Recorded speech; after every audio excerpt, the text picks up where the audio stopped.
GK spirituals பார்வையாளர்களுக்கு எனது பணிவான வணக்கம். இந்த மாசி மாதம் மேஷ ராசிக்காரங்களுக்கு நன்மையும் தீமையும் கலந்த மாதமாக தான் இருக்கும்.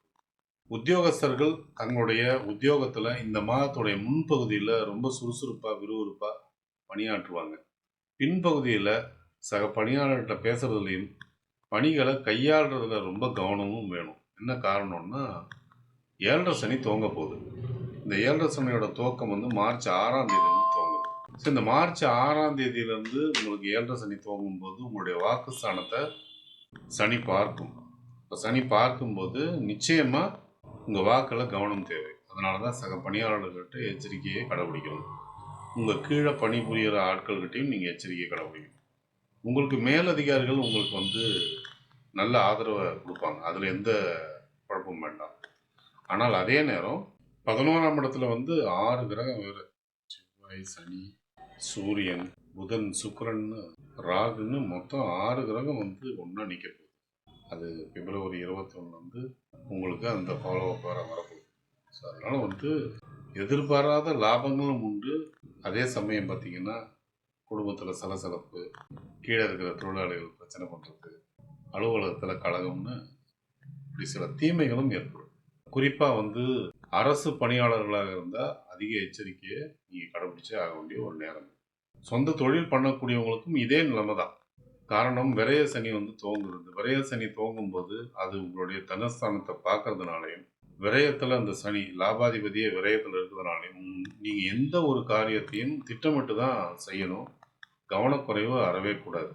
ஆனால் 11 பார்த்தீங்கன்னா இத்தனை கிரகங்கள் ஒன்றா கூடும்போது அது விபரீத ராஜயோகத்தையும் கொடுக்கும். அதனால் திடீர் பணவரவுகளும் ஏற்படும், திடீர் அதிர்ஷ்டங்களும் ஏற்படுறதுக்கான வாய்ப்பு உண்டு. அதனால தான் அதை நன்மைகள்னு சொன்ன, பாதி நன்மைகள் பாதி தீமைகள்னு சொன்னது காரணமாக தான். சரி, இதெல்லாம் ஒரு பக்கம் இருந்தாலும் குடும்பம் முன்பகுதியில் கொஞ்சம் கலகலப்பு, பின்பகுதியில் நிச்சயமாக சலசலப்பு. கணவன் மனைவிக்குள்ளார ஒற்றுமை இருந்தாலும் கருத்து வேறுபாடுகள் தோன்றும். அது சில சண்டை சச்சரவுகளுக்கு வழிவகுக்கலாம். குழந்தைங்க விஷயத்தில் நிச்சயமாக கவனம் வேணும். அவங்களுடைய படிப்பு மட்டும் இல்லை, ஆரோக்கியத்திலும் கவனம் வேணும். ஸோ இது அவங்களுக்கு தேர்வு நேரமாக இருந்தால் நீங்கள் கூடுதல் கவனிப்பை அவங்க மேலே வைக்க வேண்டியது அவசியம். உங்களுடைய தேக ஆரோக்கியத்தில் நிச்சயமாக கொஞ்சம் கவனம் தான் தேவை. கை கால் மூட்டு வலிகள், ஒற்றை தலைவலி, வயிறு சம்பந்தப்பட்ட பிரச்சனைகள், அப்புறம் சம்பந்தமில்லாத எலும்பு வலிகள் இதெல்லாம் ஏற்படுறதுக்கான வாய்ப்புகள் உண்டு. ஒரு சிலர் உடல் சூட்டாலையும் பாதிக்கப்படுவாங்க. பெற்றவங்களுடைய ஆரோக்கியம் வரும்போது அதில் குறிப்பாக தாயாரோடைய ஆரோக்கியத்தில் கொஞ்சம் கவனம் நீங்கள் வைக்கணும். தந்தையோட ஆரோக்கியம் சிறப்பாக இருக்கும். திருமண வயதில் இருக்கிற மேஷராசிக்காரங்களாக இருந்தால் அவங்களுக்கு திருமண வரன்கள் அமையக்கூடிய வாய்ப்புகள் உண்டு. குறிப்பாக இந்த மாத சந்திர கிரகணத்துக்கு உரிய பூஜைகளை நீங்கள் மேற்கொள்வது நல்லது. முக்கிய முடிவுகளை எடுப்பதற்கு சாதகமான நாட்களை தேர்வு செய்வது மிகவும் நல்லது. உங்களுக்கு நல்ல தசாபுத்தி நடந்து கொண்டிருந்தால் பலன்கள் இருமடங்காக மாறும். சோதனையான தசாபுத்தி நடந்து கொண்டிருந்தால் பலன்கள் நடப்பதில் தடை தாமதங்கள் ஏற்படும். பாதகமான நாட்களில் முக்கிய முடிவுகளை எடுக்காமல் இருப்பது மிகவும் நல்லது. ஒருவேளை உங்களுக்கு நல்ல தசாபுத்தி நடந்து கொண்டிருந்தால் இந்த நாட்களை பற்றின கவலைக்கு அவசியமே இல்லை. சந்திராஷ்டம தினங்களில் தேவையற்ற பயணங்களையும் தேவையற்ற பேச்சுக்களையும் தவிர்ப்பது நலம்.